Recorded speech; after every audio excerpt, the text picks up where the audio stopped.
नमस्कार, मैं हूं प्रियंका। आप सभी देख रहे हैं लोकमत राजस्थान।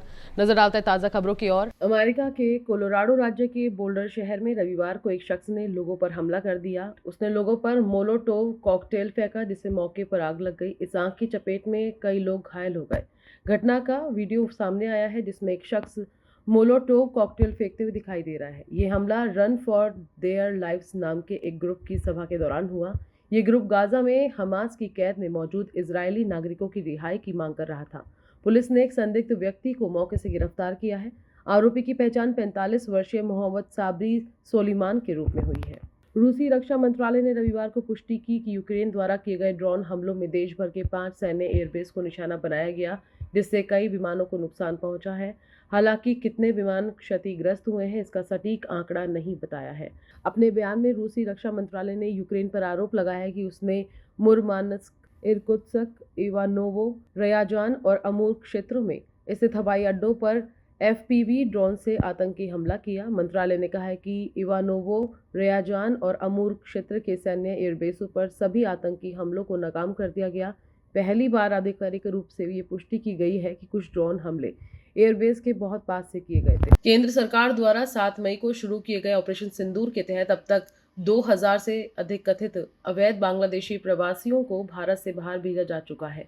देशव्यापी दस्तावेज सत्यापन अभियान के बाद इन प्रवासियों को सीमा पार बांग्लादेश भेजा गया है। वर्तमान में चल रहे इस अभियान से स्पष्ट है कि केंद्र सरकार अवैध प्रवास के मुद्दे पर सख्त रुख अपनाए हुए है और अन्य राज्यों में भी शीघ्र ही कार्रवाई की तैयारी है।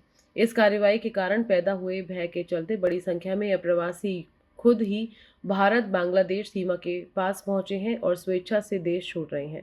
अब तक करीब 2000 लोगों ने बिना किसी औपचारिक कार्रवाई के खुद सीमा पार कर ली है। बसपा प्रमुख मायावती भतीजे आकाश पर चंद्रशेखर आजाद के कमेंट से भड़क गई हैं। उन्होंने सोमवार सुबह बिना नाम लिए चंद्रशेखर आजाद पर पहली बार हमला बोलते हुए उन्हें बरसाती मेंढक तक कह दिया। मायावती ने एक्स पर लिखा, आकाश आनंद को पार्टी में चीफ नेशनल कोऑर्डिनेटर बनाए जाने के बाद से बहुत से लोगों में बेचैनी है। बरसाती मेंढकों की तरह वे संगठन व दलों के नेताओं से लोग सावधान रहें। दरअसल चंद्रशेखर आजाद ने रविवार को लखनऊ में प्रबुद्ध जन सम्मेलन किया। इसमें उन्होंने कहा था कि आकाश आनंद को जनता ने नकार दिया है, मजबूरीवश उन्हें पार्टी से निकाला गया है और लिया जा रहा है। बसपा प्रमुख मायावती के पास कोई विकल्प नहीं है। मायावती का मैं सम्मान करता हूं। कांशीराम और भीमराव अम्बेडकर के मिशन को अब हमारी पार्टी पूरा करेगी।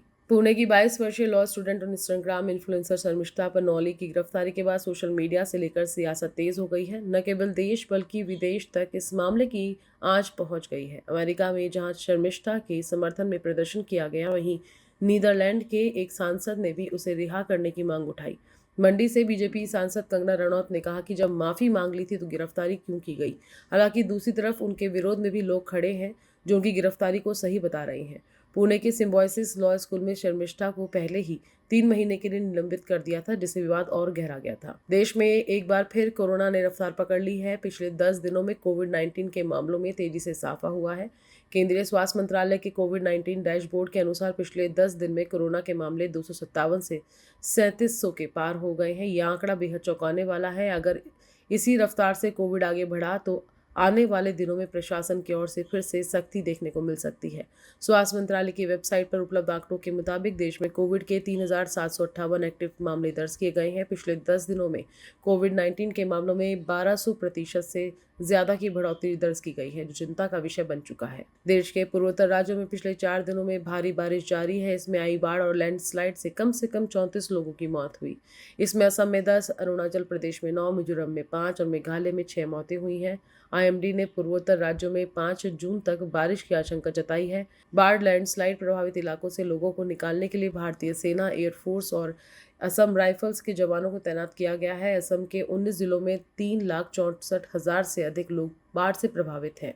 सड़क और रेल सेवाएं ठप हैं। ब्रह्मपुत्र और बराक समेत 10 प्रमुख नदियां खतरे के निशान से ऊपर बह रही हैं। मणिपुर में बाढ़ से 19,000 से ज्यादा लोग प्रभावित हुए हैं। मूसलाधार बारिश के कारण 3,365 घर क्षतिग्रस्त हो गए हैं। रविवार को रेस्क्यू टीमों ने प्रभावित जिलों से 1500 से ज्यादा लोगों को बचाया। रेस्क्यू की तस्वीरों में आप देख सकते हैं कि अधिकारी अपनी पीठ पर उठाकर लोगों को सुरक्षित जगहों पर पहुंचा रहे हैं। शेयर बाजार में आज यानी 2 जून को गिरावट है। सेंसेक्स 500 अंक से ज्यादा की गिरावट के साथ 80,900 के स्तर पर कारोबार कर रहा है। वहीं निफ्टी में भी करीब 150 अंक की गिरावट है। ये 24,600 के स्तर पर कारोबार कर रही है। सेंसेक्स के 30 शेयरों में से 21 में गिरावट और 9 में तेजी है। बैंकिंग, ऑटो और आईटी शेयर में ज्यादा गिरावट देखने को मिल रही है। वहीं एफएमसीजी और एनर्जी के शेयर्स में बढ़त है। एचडीएफसी बैंक और एचसीएल टेक में करीब 1.50% की गिरावट है। अभी के लिए फिलहाल इतना ही। नमस्कार।